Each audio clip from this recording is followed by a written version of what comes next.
that story starts off in hospital, right?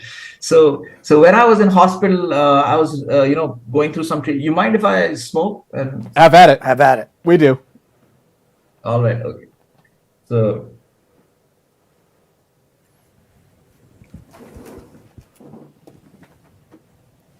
I have so this scotch. this started off.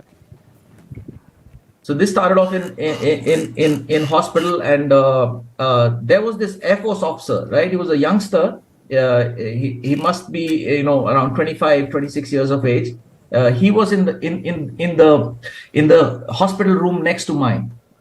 So now this guy, he had when he had just done about 4 years of service, he had dived into a swimming pool and hit his head and cracked his neck and got chest down paralyzed. So when I met him, he had been in hospital for 4 years already. So 4 years of service Oh, wow. plus 4 years. Yeah, 4 years he had been sitting in hospital, and he used to get a month of leave every year from hospital, right? So 2 weeks in the summers and 2 weeks in the winters is what he used to go home for. The rest of his 11 months he had been in hospital for 4 years, and a healthy guy getting instantly paralyzed, is a big shift. It's a very, very big shift to digest. So, and he had just got married 1 month prior to his accident. So at night, around 10:30 at night, he used to get on a call with his family. And since I used to be in the next room, I could hear, and there was a lot of stress, going on and this and that. And I used to watch him through the day as well. He was trying, he could hardly move his fingers, and also he was trying to learn to type with a pencil and things like that, and trying to build. He knew that his career is over and that he's going to be basically medically boarded out of the Air Force. So he had to think about a new life, and everything was falling to shit around him, right? So all of this I could just assess over a period of 2 weeks that I was his neighbor. And then one day, he kind of rolls up to me on his wheelchair, and he asked me that, sir, I've heard that you're a para commando and this, that, and like, do you know how to scuba dive? You must be scuba diving.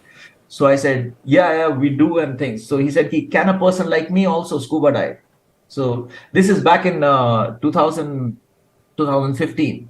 So I said, I don't know. I don't know if a person like you can scuba dive, but I can check it out. So I went back, and I was kind of Googling, and I found this video of a lady called Sue Austin. She's a Britisher, and she's also chest down paralyzed.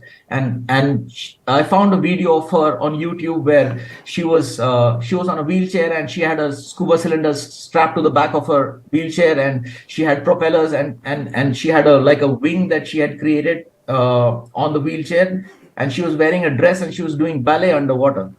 So yeah, so I showed it to this guy, to the Air Force officer. I said, it's possible, see, somebody's doing it already. So he looked at it and he said, sir, this is so complicated, how will I do it, etc., etc., etc. So there's a brotherhood, especially in these special forces, it's very, very pronounced. There's a brotherhood where you'll do, it comes from your heart, so I just told him, yeah, you don't worry about it. I promise you, I'll take you diving one day. I just said it, right?